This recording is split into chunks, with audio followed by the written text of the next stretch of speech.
प्रिय विद्यार्थियों, BSc part second की ऑर्गेनिक केमिस्ट्री की क्लास में एक बार पुनः आपका स्वागत है। मैं डॉक्टर बीके अग्रवाल आज आपको रीमर-टीमन रिएक्शन तथा फ्राइज रीअरेंजमेंट के बारे में बताएंगे। ये फिनोल्स की ही अभिक्रियाएं हैं, यानी फिनोल की जो बेंजीन वलय होती है उसकी अभिक्रियाएं हैं। तो बेंजीन वलय के कारण से जो अभिक्रियाएं, पिछले वीडियो लेक्चर में मैंने आपको बताया था कि जो है एक तो गटरमैन अभिक्रिया बताई थी जो है, और एक जो है स्मिथ अभिक्रिया, या जिसको कार्बोक्सिलेशन भी कहते हैं, हम बताया था जो है। आज हम जो है रीमर-टीमन अभिक्रिया और फ्राइज रीअरेंजमेंट के बारे में पढ़ेंगे। तो रीमर-टीमन में क्या होता है कि जो फिनॉल होता है उसका फॉर्मिलीकरण यानी फॉर्माइलेशन हो जाता है, उसमें जो है CH ग्रुप जो है जुड़ जाता है, यानी फिनॉल को क्लोरोफॉर्म। तो जब हम फिनॉल को क्लोरोफॉर्म और क्षार के मिश्रण के साथ 70 डिग्री सेंटीग्रेड पर गर्म करते हैं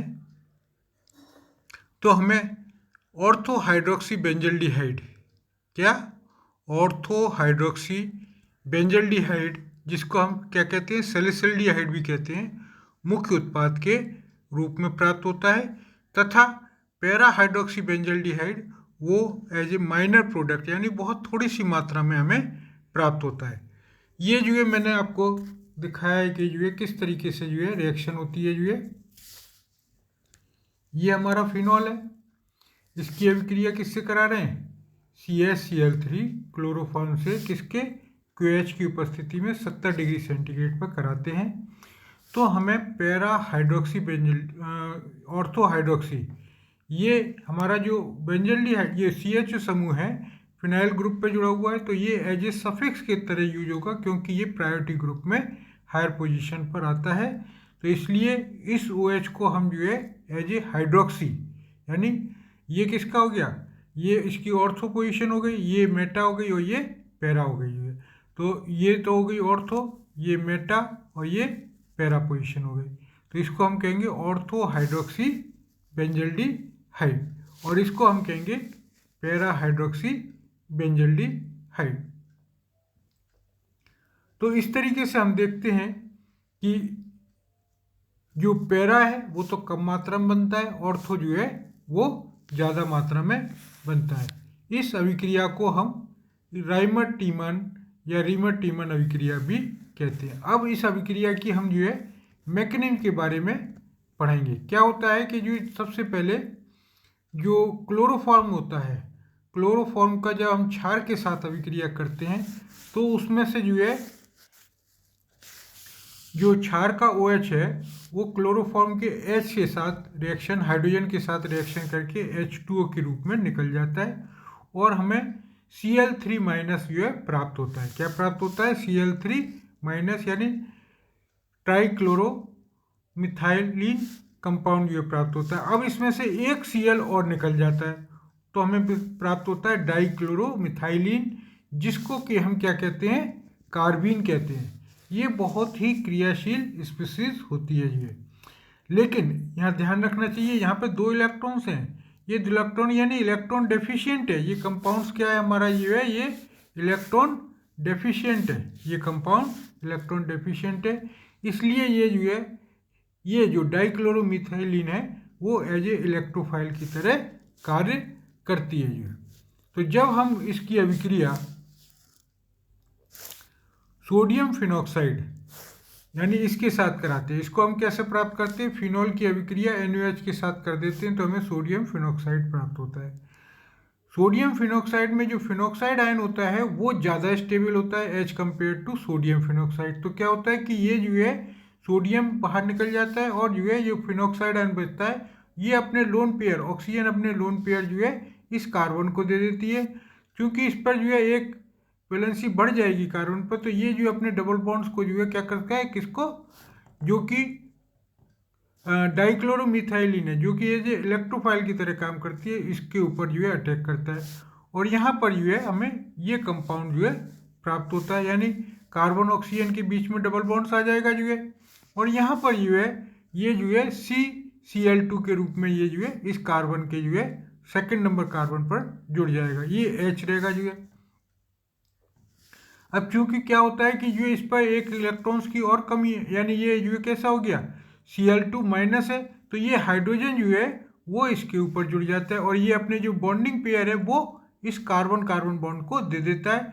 फलस्वरूप क्या होगा कि ये जो कार्बन ऑक्सीजन के बीच में डबल बॉन्ड था, ये अपने इलेक्ट्रॉन जो है इस ऑक्सीजन को दे देते हैं, मोर इलेक्ट्रोनेगेटिव ऑक्सीजन को जो है, और जिसके फलस्वरूप हमें ये कंपाउंड जो है प्राप्त होता है जिसमें ऑक्सीजन पर नेगेटिव चार्ज है इंटरमीडिएट में, और ये जो है CaCl2 यहाँ पे प्राप्त हो जाता है, यानी ये एक H जो है वो इसके ऊपर जुड़ जाता है, तो ये जो है डाइक्लोरोमिथाइल, ये कौन सा समूह कहलाएगा, डाइक्लोरोमिथाइल। अब क्या होगा कि जब इसकी जो है जल के साथ अभिक्रिया करते हैं तो जो CaCl2 है वो CHO समूह में परिवर्तित हो जाता है, ये CaCl2 है वो CHO में परिवर्तित हो जाता है।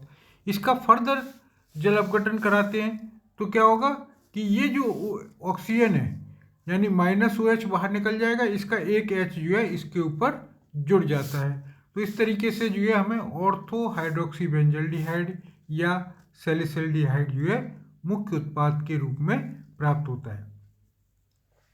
अगर यदि ऑर्थो स्थिति भरी हुई हो, यानी ऑर्थो स्थिति पर कोई समूह उपस्थित है, तो हमारा जो मुख्य उत्पाद है वो पैरा पोजीशन पर जाएगा, यानी पैरा हाइड्रोक्सी बेंजल्डिहाइड जो है प्राप्त होगा।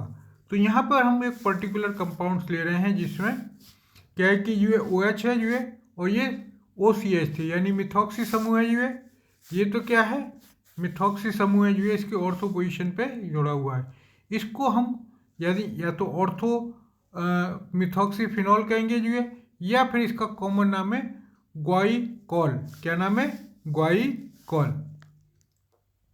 जब इसकी अभिक्रिया क्लोरोफॉर्म के साथ कराते हैं इन प्रेजेंस ऑफ QH के साथ हीट करते हैं, तो ये जो है हमारे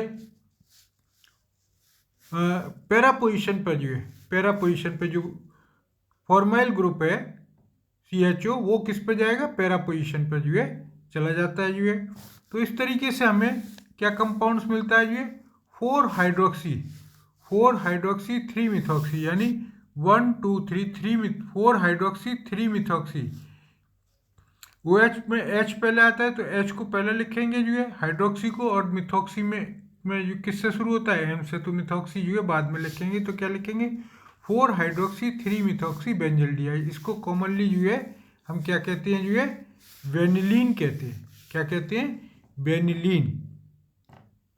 ये एक पॉलीमेरिक कंपाउंड जब पॉलीमर्स बनाते हैं उस समय काम में आता है, तो ये बहुत ही इंपॉर्टेंट कंपाउंड्स है जो है, याद रखें इसको। वेनिलीन यदि पूछा जाए तो वो क्या है 4 hydroxy 3 methoxy benzaldehyde, 4 hydroxy 3 methoxy benzaldehyde. अब दूसरी रिएक्शन है हमारी जो है फ्राइज रीअरेंजमेंट। फ्राइज रीअरेंजमेंट या फ्राइज पुनर्विन्यास क्या होता है कि जब हम फिनोलिक एस्टर्स को निर्जल यानी एनहाइड्रस AlCl3 के साथ गरमते हैं, तो वो एसाइल ग्रुप है किसके संग, निर्जल AlCl3 के साथ गर्म करते हैं, तो जो एसाइल समूह है वो फिनोलिक ऑक्सीजन से ऑर्थो और पैरा स्थिति पर माइग्रेट हो जाता है तथा ऑर्थो हाइड्रोक्सी और पैरा हाइड्रोक्सी कीटोन का मिश्रण प्राप्त होता है। इस अभिक्रिया को जो है फ्रीज रीअरेंजमेंट या फ्रीज पुनर्विन्यास कहते हैं। हमें जो है जो फिनाइल एस्टर है वो कैसे प्राप्त करेंगे जो है, जब फिनॉल की अभिक्रिया एसिटाइल क्लोराइड के साथ कराते हैं, फिनॉल की अभिक्रिया किसके साथ, एसिटाइल क्लोराइड के साथ कराते हैं, तो हमें फिनाइल एस्टर या फिनाइल एसीटेट प्राप्त होते हैं। यहाँ एक चीज़ ध्यान रखने वाली बात है कि ये अभिक्रिया हमने पहले भी कराई थी आपको जो है, जब फ्रीडल-क्राफ्ट एसाइलेशन कराया था। तो यदि अभिक्रिया किसकी उपस्थिति में, AlCl3 एनहाइड्रस, किसकी, एनहाइड्रस AlCl3 की उपस्थिति में कराते हैं, तो हमें ये जो ग्रुप है ये ग्रुप है, ये इसकी ऑर्थो पोजीशन पे जाता है जो है, यानी ऑर्थो हाइड्रोक्सी एसीटोफिनोन जो है प्राप्त होता है। लेकिन यहाँ पर जो है हम AlCl3 नहीं ले रहे हैं, तो हमें क्या मिलेगा जो है, फिनाइल एसीटेट प्राप्त होगा। जब इस फिनाइल एसीटेट की अभिक्रिया AlCl3 के साथ कार्बन डाइसल्फाइड माध्यम में कराते हैं, कार्बन डाइ के साथ गर्म करते हैं, तो हमें ऑर्थो हाइड्रोक्सी एसीटोफिनोन और पैरा हाइड्रोक्सी एसीटोफिनोन का मिश्रण प्राप्त होता है। ये क्या है, ऑर्थो हाइड्रोक्सी एसीटोफिनोन, यानी एक फिनाइल, ये फिनाइल देंगे उस पर एक यहाँ पे OH जुड़ा हुआ है और इसके ऑर्थो पोजीशन पे जो है COCH3 जुड़ा हुआ है। यानी क्योंकि जो कीटोनिक कंपाउंड्स है वो जो है वो हाई प्रायोरिटी रखते हैं, तो इसको एज ए सफिक्स के रूप में यूज करते हैं। तो ये कहलाएगा ऑर्थो हाइड्रोक्सी एसीटोफिनोन और ये वाला कहलाएगा पैरा हाइड्रोक्सी एसीटोफिनोन। अब यदि हम इसकी मैकेनिज्म देखें तो वो किस प्रकार से संभव होती है। सर्वप्रथम क्या होता है कि जो फिनाइल एस्टर है उसके ऑक्सीजन के ऊपर जो क्या होते हैं, लोन पेयर्स होते हैं। ये AlCl3 जो कि लुईस एसिड है, इसके साथ रिएक्शन कर लेता है जो है, यानी ये अपने लोन पेयर जो है AlCl3 को दे देता है और ये AlCl3 इसके साथ जुड़ जाता है। और यहाँ पर